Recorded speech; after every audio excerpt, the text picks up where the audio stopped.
పేదవాడి పక్షాన నిలబడతాం, ప్రజా గొంతుకై నినదిస్తాం. వాయిస్ ఆఫ్ వాయిస్లెస్, తెలుగువారి మనస్సాక్షి సాక్షి టీవీ. సాక్షి టీవీ ప్రసారాల కోసం మీ స్థానిక కేబుల్ ఆపరేటర్ను వెంటనే సంప్రదించండి.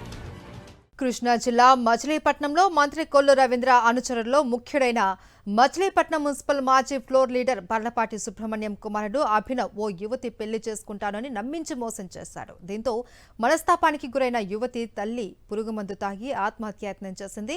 ఆసుపత్రిలో చికిత్స పొందుతున్న బాధిత మహిళను మచిలీపట్నం వైఎస్ఆర్సీపీ సమన్వయకర్త పేర్ని కిట్టు పరామర్శించారు.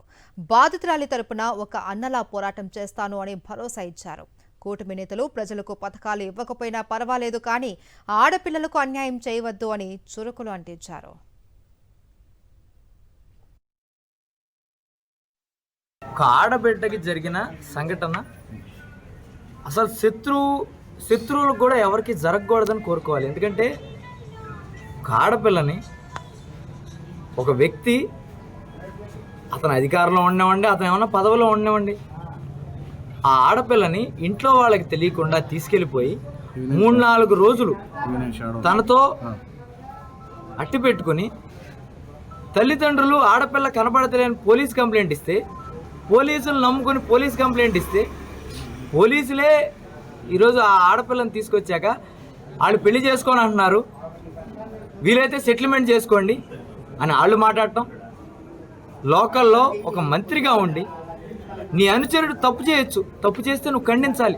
తప్పయ్యా, మన ఇంటి ఆడపిల్ల అయితే ఇట్లా డబ్బులకి మాడతాం, ఉద్యోగానికి మాడతాం అని అనాల్సింది పోయి ఈరోజు అదే మంత్రి గారు వీళ్ళకి ఫోన్ చేసి నేనుంటాను, నేను ఉద్యోగం ఇప్పిస్తాను. ఏమండి, మనం అసలు పార్టీలు పక్కన పెట్టండి, రాజకీయాలకు వచ్చాక మన ఇంటో నాకు ఒక అక్క ఉంటేనో లేదా మీ ఇంటో ఆడపిల్ల ఉంటేనో ఈ మాటలు మనం మాడతామా? ఒక మగపిల్లోడు మన ఆడపిల్ల పట్ల ఇట్లా చేసి ఉద్యోగమో డబ్బులో ఇస్తానని మాడితే మన ఇట్లా మాడతాం? ఒకటే ఆలోచించుకోమనన్నా, ఎవరింట్లో ఆడపిల్లైనా ఆడపిల్లే.